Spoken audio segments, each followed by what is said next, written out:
the strangest feeling to know what to believe in.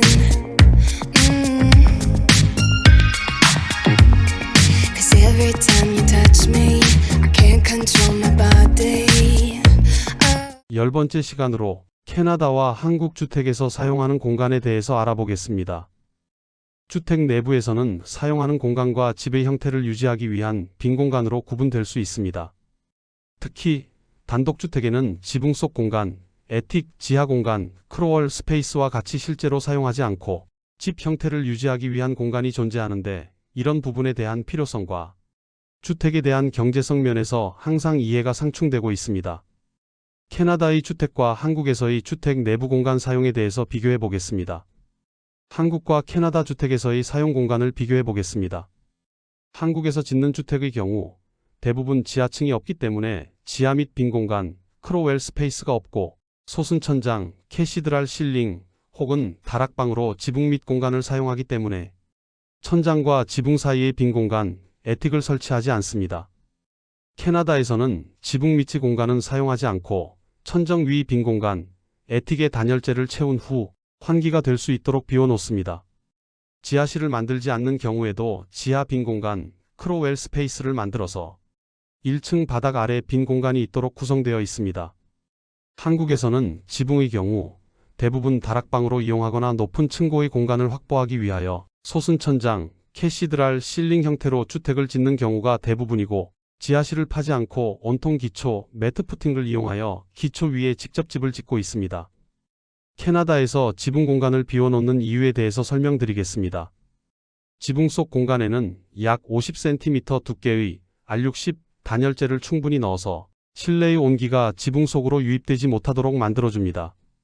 처마 및 혹은 지붕에 설치된 환기구멍으로 외부 공기가 출입하면서 지붕 속 공간의 온도가 외부 온도와 항상 같은 상태를 유지하도록 만들어줍니다. 이는 외부 지붕 재료, 방수층, 내부 지붕 구조물 등을 보호하기 위한 것으로, 충분한 환기가 되지 못할 경우에는 겨울에 눈이 쌓이고 바닥 온도가 높아 눈이 녹아 생기는 얼음에 의한 아이스댐으로 인한 지붕 누수의 원인이 되며 지붕 수명에도 영향을 주기 때문입니다. 다음으로 캐나다에서 지하 빈 공간을 비워놓는 이유에 대해서 알아보겠습니다. 캐나다에서 주택 및 지하에 공간을 두는 가장 큰 이유는 덕트를 설치해서 집 안에 더운 공기를 넣어주는 길을 만들어주는 것이 가장 큰 이유입니다. 지하에 공간이 있음으로써 지하에서 1층, 1층에서 2층으로의 공기의 흐름이 생겨서 실내 구조물에 대한 습기 제거 효과가 함께합니다. 한국에서의 사용 공간에 대해서 알아보겠습니다. 한국의 주택에서의 사용 공간을 보면 아래 도면과 같이 외벽, 바닥에 맞닿는 모든 공간을 사용하고 있습니다. 경제적인 측면에서 보면 최대한의 공간을 사용함으로써 투자 대비 최대의 효율을 확인할 수 있습니다. 첫째로 일체식 지붕 구조에 관해서 알아보겠습니다. 한국에서는 대부분의 주택들이 다락방 혹은 솟은 천장, 캐시드랄 실링 형태로 천장이 외부에 직접 노출되어 있습니다. 천장이 직접 외기에 노출될 경우 지붕 두께에 따라서 넣을 수 있는 단열재 양이 정해집니다. 단열재 양이 적을 경우 외부로 실내열이 전달되기 때문에 지붕이 손상되는 직접적인 원인이 됩니다. 한국에서는 공사업체별로 이중 지붕 구조를 개발하기도 하고 투습 방수지에 의존하여 문제를 해결하고자 하는데, 이는 근본적인 원인을 제거할 수 있는 방법이 되지 못하며 지붕을 두껍게 만들면서 화재에 취약한 것 같은 또 다른 문제가 제시되고 있습니다.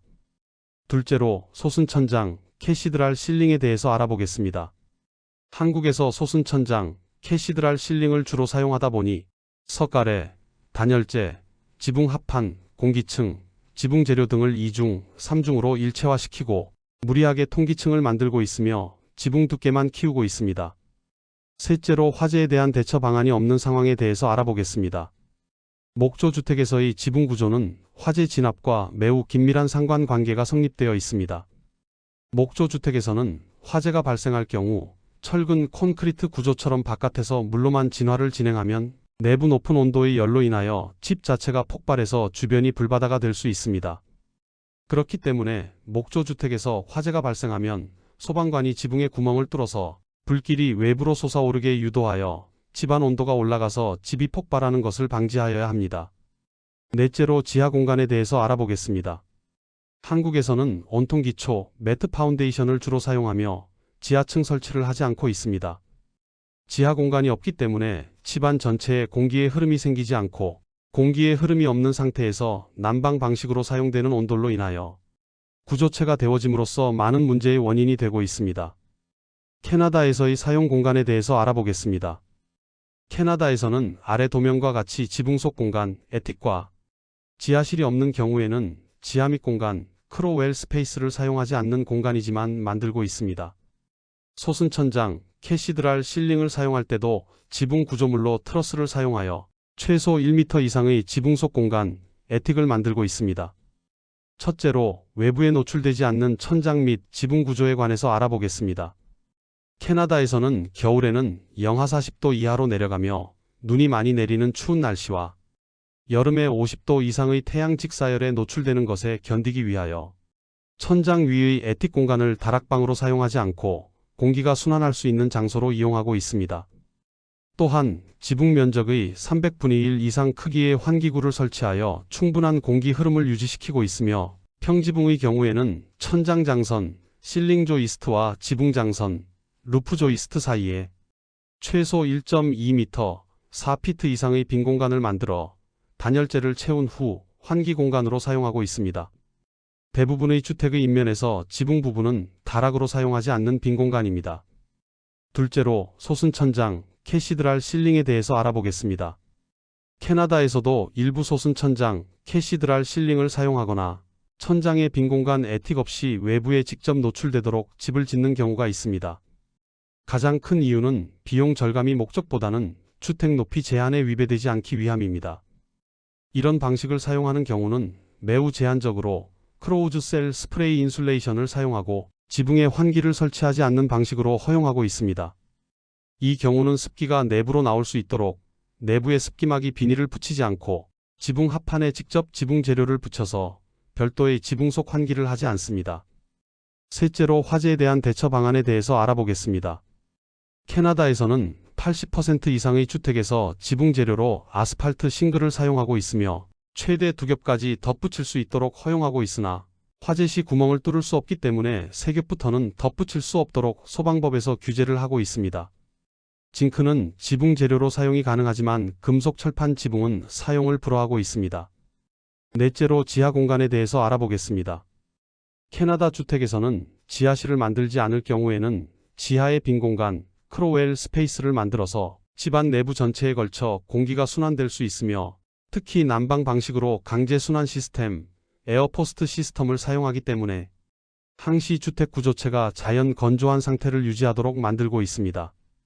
내가 짓고 있는 주택이 100년 수명을 가지려면 어떻게 해야 할까요? 지붕 속 공간 및 지하 공간을 잘 활용하여 공기의 흐름을 늘려주는 것이 바람직합니다. 특히 솟은 천장을 사용할 때는 구조적 안정성을 고려하여 지붕 트러스 및 이중 지붕 구조 형식을 사용하여 화재에 대한 대비도 함께 하는 것이 바람직합니다. 저희 영상을 시청해 주셔서 진심으로 감사합니다. 한국과 캐나다에서 천정 및 지하의 사용 공간 차이 분석하여 100년 사용이 가능한 목조 주택을 지을 수 있도록 분석하여 도움이 될 수 있는 콘텐츠로 여러분께 다가갈 수 있도록 노력하겠습니다. 혹시 의견이 있으시다면 언제든 댓글로 남겨주십시오. 여러분에게 도움이 되는 채널이 되고 싶습니다. 다시 한번 감사드리며 다음 영상에서 또 뵙겠습니다.